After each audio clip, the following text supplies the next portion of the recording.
guys, ketemu lagi dengan saya, Pastor Fani Paendong. Hari ini kita mau kembali belajar firman Tuhan. Saya rindu semua teman-teman bisa mengambil catatan, dicatat baik-baik firman Tuhan. Hari ini kiranya memberkati semua generasi muda yang menyaksikan channel saat ini. Mari sebelum kita mendengarkan firman Tuhan, kita tundukkan kepala, kita berdoa. Tuhan Yesus, terima kasih buat hari ini kami masih diberikan nafas hidup, kesempatan untuk berkarya, untuk memuliakan Tuhan dalam hidup kami, dalam masa muda kami. Kiranya sebentar firman Tuhan yang kami dengar boleh menolong kami, dibekali masa muda kami menjadi seperti yang Tuhan mau. Berfirmanlah buat kami, bahkan buat hamba-Mu juga secara pribadi, sama-sama diberkati lewat rema-rema firman-Mu. Dalam nama Tuhan Yesus Kristus, haleluya, amin. Guys, hari ini saya rindu membawakan firman Tuhan dengan judul The Influence, pengaruh atau influencer, menjadi seorang yang dapat mempengaruhi. Harus diakui bahwa di dalam hidup kita, khususnya dalam dunia ini, ada begitu banyak pilihan untuk kita bisa mengagumi atau mengidolakan seseorang. Sekali lagi, dalam dunia ini ada begitu banyak tawaran untuk kita bisa mengagumi atau mengidolakan seseorang. Namun pada umumnya, kekaguman kita itu ternyata hanya kepada seseorang terbatas, sesuatu yang tampak di luar saja, sesuatu yang dapat dilihat oleh kasat mata, kekaguman kita terhadap seseorang. Karena itu dalam 1 Timotius 4 ayat 12, Rasul Paulus menasihatkan kepada anak didiknya yaitu Timotius, 1 Timotius 4 ayat 12 berkata seperti ini. Jangan seorang pun menganggap engkau rendah karena engkau muda. Jadilah teladan bagi orang-orang percaya dalam perkataanmu, dalam tingkah lakumu, dalam kasihmu, dalam kesetiaanmu, dan dalam kesucianmu. Itu dalam versi terjemahan baru, teman-teman. Saya akan bacakan membantu kita untuk mengerti di dalam terjemahan lain seperti versi mudah dibaca. Engkau masih muda, tapi jangan biarkan seorang pun memperlakukanmu seolah-olah, seolah-olah teman-teman, seolah-olah engkau tidak penting. Jadilah contoh kepada orang-orang percaya, bagaimana seharusnya mereka hidup. Tunjukkan kepada mereka dengan cara bicaramu, gaya hidupmu, dengan kasihmu, dengan imanmu, dan dengan hidupmu yang murni. Nah, ini adalah surat Paulus kepada anak didiknya yaitu Timotius. Ya, dikatakan sekalipun engkau masih muda, jangan seorang pun memperlakukanmu seolah engkau tidak penting. Itu dalam terjemahan versi mudah dibaca. Ini menarik, ya. Seringkali kita sebagai orang muda dianggap tidak penting atau dianggap sebelah mata. Namun, Paulus sampaikan kepada Timotius, itu bukanlah halangan untuk kita bisa berkarya, untuk kita bisa mengeksplor diri dan menjadi berkat dimanapun kita berada. Karena itu pesan Paulus kepada Timotius sebagai anak rohaninya sebenarnya ada 3 poin penting, teman-teman. Ya, 3 poin penting. Yang pertama, sebagai orang muda seringkali diabaikan atau dianggap tidak penting. Karena dianggap kita belum terlalu banyak makan garam, ya. Belum terlalu banyak pengalaman, ya. Lalu yang kedua, sebenarnya dalam tulisan ini juga memberitahukan kepada kita sebagai orang muda, jadilah teladan bagi orang percaya. Jadi, jadilah teladan bukan untuk orang di luar terlebih dahulu, tapi sesama kita orang-orang percaya, saudara-saudara seiman, kita dapat menjadi contoh, menjadi teladan. Dan yang ketiga, jadilah teladan secara batin maupun secara fisik. Nah, jadi teladan bagi orang percaya. Lalu selanjutnya, jadi teladan bukan hanya bicara secara fisik, tapi juga secara batin. Sesuatu yang ada di dalam diri kita itu keluar. Sehingga orang lain bisa merasakan, bisa menikmati buah yang kita hasilkan dengan pekerjaan kuasa Roh Kudus. Nah, pertanyaannya buat kita adalah, kenapa orang muda sering dianggap tidak penting? Kenapa orang muda sering diabaikan? Saya mencatat ada 5 poin penting. Kenapa kita sebagai orang muda sering diabaikan dan sering dianggap tidak penting? Yang pertama, karena orang muda suka hidup sesuka hatinya. Sekali lagi, orang muda suka hidup sesuka hatinya. Yohanes pasal 21, teman-teman nanti bisa melihat di dalam ayatnya yang ke-18 ya. Lalu yang kedua, karena orang muda hidup di dalam kebodohannya. Amsal pasal 22 ayat 15. Orang muda hidup dalam kebodohannya. Mungkin karena tadi yang saya katakan, karena belum terlalu banyak pengalaman. Lalu yang ketiga, orang muda suka hidup untuk diri sendiri atau egois, self-centris ya. Di dalam Matius pasal 19 ayat 16 sampai dengan ayat 26. Dan yang keempat, orang muda hidupnya mudah dikuasai oleh yang namanya hawa nafsu. 2 Timotius 2 ayat 22 ya. Dan yang kelima ya, kenapa orang muda sering dianggap tidak penting atau diabaikan? Karena orang muda sulit untuk dapat mengendalikan diri. Sulit untuk bisa mengontrol dirinya. Dalam Titus pasal 2 ayat 6 sampai dengan ayat 7. Nah, ayat-ayat tadi teman-teman nanti akan lihat di slide PowerPoint yang saya buat ini ya, sehingga kita dapat mengerti, memahami, oh ternyata orang muda dianggap tidak penting karena kelima hal ini. Oke? Nah, kita akan belajar bersama-sama. Bagaimana kita dapat menjadi contoh, menjadi teladan. Contoh teladan apakah yang dapat dilihat oleh orang sekitar kita, terutama oleh orang-orang percaya. Yang pertama, perkataan kita itu dapat membawa orang mendekat atau menjauh dari Tuhan. Jadi yang pertama, orang muda dapat menjadi contoh teladan dari perkataannya. Dari apa yang diucapkan, dari apa yang dia katakan. Efesus pasal 4 ayat 29, janganlah ada perkataan kotor keluar dari mulutmu, tetapi pakailah perkataan yang baik untuk membangun, di mana perlu supaya mereka yang mendengarnya beroleh kasih karunia.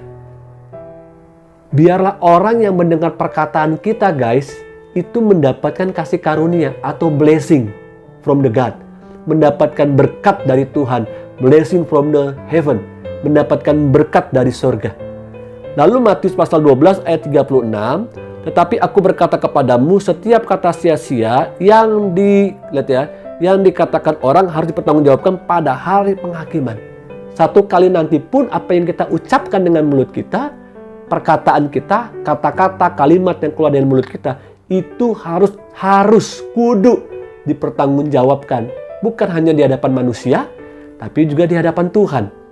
Nah, karena itu dalam sebuah quote ya, saya mengatakan perkataan kita di dunia maya, maksudnya di media sosial, adalah cerminan perkataan kita di dunia nyata.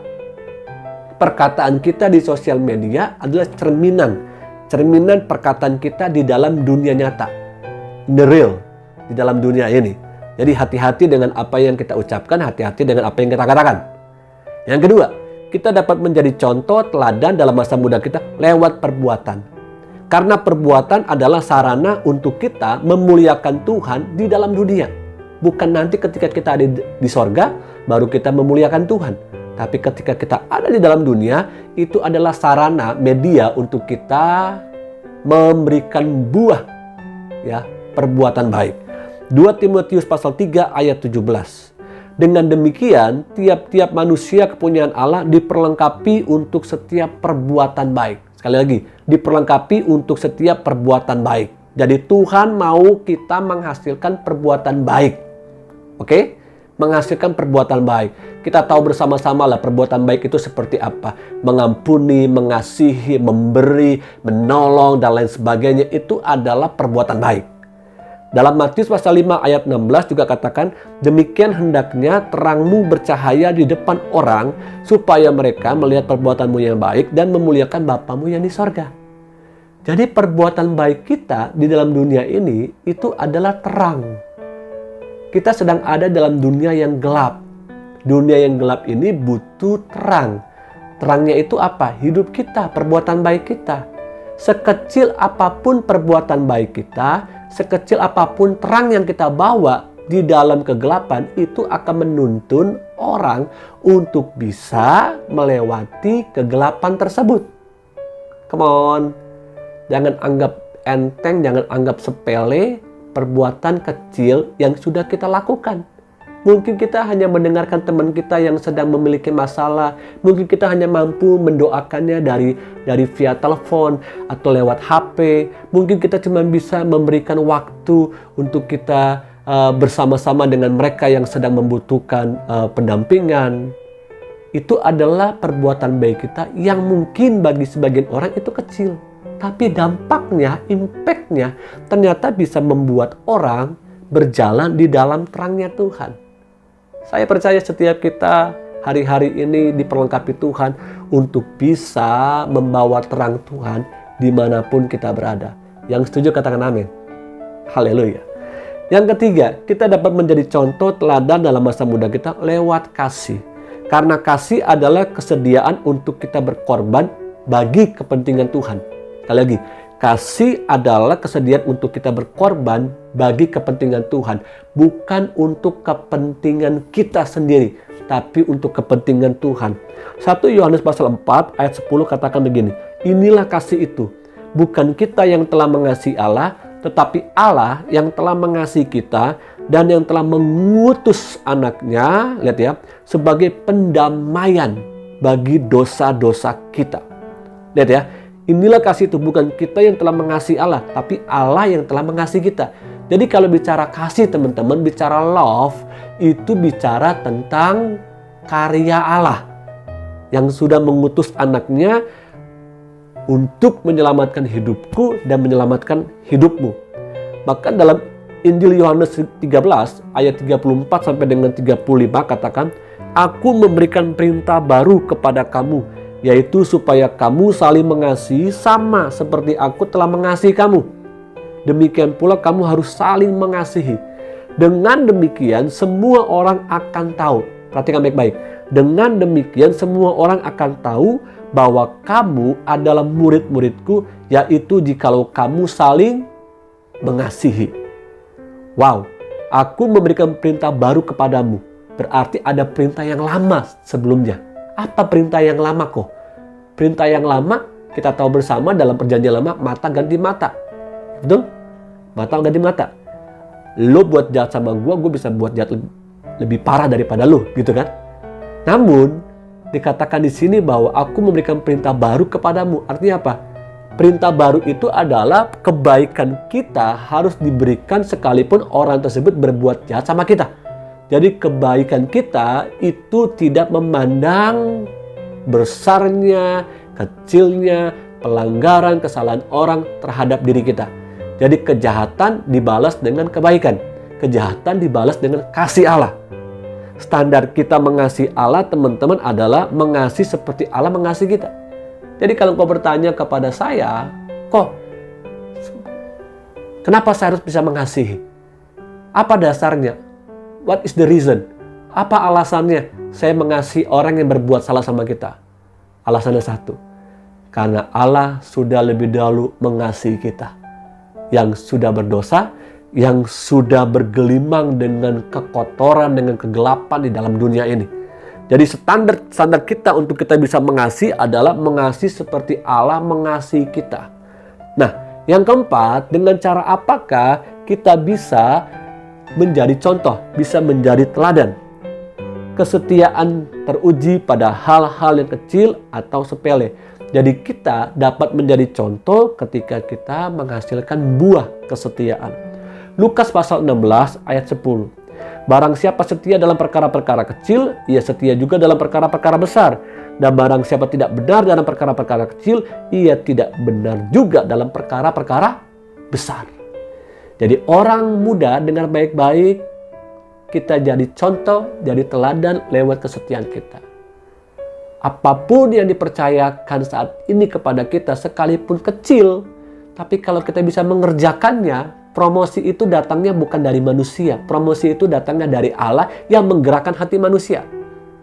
Siapa sangka seorang remaja yang hanya memiliki pekerjaan yang sedikit mungkin disepelekan, menggembalakan 2-3 ekor ternak, domba, lalu menjadi raja atas bangsa Israel, yaitu Daud. Lihat, ini kecil, ini sepele. Tapi ternyata untuk bisa membuka pintu yang besar dibutuhkan kunci yang kecil. Halo? Saya tidak pernah melihat ada kunci yang sangat besar untuk bisa membuka pintu yang kecil atau pintu yang besar. Sebaliknya, sebesar apapun pintu itu, maka kunci untuk membuka pintu tersebut adalah kecil. Karenanya, kita sedang diperhadapkan dengan begitu banyak pintu dalam dunia ini. Nah, untuk bisa membuka pintu tersebut, dibutuhkan hal yang kecil.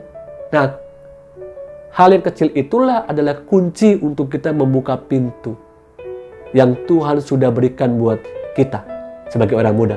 Ingat baik-baik, setialah dengan perkara kecil. Di dalam kampusmu, dalam sekolahmu, dalam pekerjaanmu, di dalam pelayanan, mungkin dalam keluarga engkau dipercayakan tugas-tugas yang kecil. Tapi kalau engkau mengerjakannya dengan setia seperti Daud, maka promosi itu datangnya dari Tuhan, datangnya dari Allah yang menggerakkan hati manusia. Yang kelima, saudaraku, teman-teman yang Tuhan kasihi, dengan cara apakah kita bisa menjadi contoh, menjadi teladan? Yang kelima, kesucian dapat membawa kita melihat perbuatan-perbuatan Tuhan. Kesucian dapat membuat kita melihat perbuatan-perbuatan Tuhan. Ibrani pasal 12 ayat yang ke-14. Berusahalah hidup damai dengan semua orang dan kejarlah kekudusan. Sebab tanpa kekudusan tidak seorang pun akan melihat Tuhan. Tanpa kekudusan tidak seorang pun akan melihat Tuhan. Nah, yang kelima, yang terakhir, kita dapat menjadi contoh teladan yang baik di dalam dunia ini dengan kesucian kita. Hidup kudus, keep holiness, tetap jaga kekudusan, tetap jaga kesucianmu. Ketika engkau sedang berhubungan mungkin dengan lawan jenis, engkau sedang berpacaran kata orang dunia, dengan baik-baik, engkau tetap harus jaga kekudusan, jaga kesucianmu. Jaga mata kita, jaga telinga kita, jaga tangan kita, jaga kaki kita, supaya tetap melangkah di dalam kekudusan, tetap melangkah dalam kesucian. Ayat terakhir di dalam surat Titus pasal 2 ayat 6 sampai dengan 7. Saya bacakan versi firman Allah yang hidup. Demikian juga anjurkanlah kepada para pemuda supaya berkelakuan baik dan hidup dengan penuh kesungguhan. Dan engkau sendiri harus menjadi teladan bagi mereka dalam segala perbuatan baik. Hendaklah segala sesuatu yang kau lakukan mencerminkan kasihmu akan kebenaran dan menyatakan bahwa engkau bersungguh-sungguh dalam hal itu. Amin. Pesan saya lewat firman Tuhan hari ini, mari jadilah contoh, jadilah teladan. Salah satu poin penting adalah bagian terakhir, jaga kekudusan. Walaupun mungkin bicara holiness, bicara kekudusan bagi orang-orang muda saat ini kayaknya nggak up to date banget deh kok. Tidak. Kekudusan itu harga mati. Kekudusan itu harus dimiliki oleh orang-orang muda kalau engkau mau bertemu dengan Tuhan. Carilah Tuhan maka engkau akan hidup. Amin. Mari tundukkan kepala, kita berdoa. Tuhan Yesus, terima kasih buat firman Tuhan hari ini. Biar setiap kami mendengarkannya orang-orang muda, Kau pakai kami untuk kami dapat memberikan pengaruh yang baik, influence, bahkan influencer, mempengaruhi dimanapun kami berada, dengan menjadi contoh, menjadi teladan, dengan seperti yang Paulus sampaikan kepada Timotius, seperti itulah yang Tuhan inginkan dalam masa muda kami. Terima kasih Tuhan Yesus, hamba berdoa, berkati mereka yang menyaksikan tayangan ini, menyaksikan channel ini, kiranya mereka terus diberkati dan dipakai Tuhan lebih dahsyat dan lebih luar biasa. Di dalam nama Tuhan Yesus Kristus, kami berdoa dan mengucap syukur. Haleluya. Amin.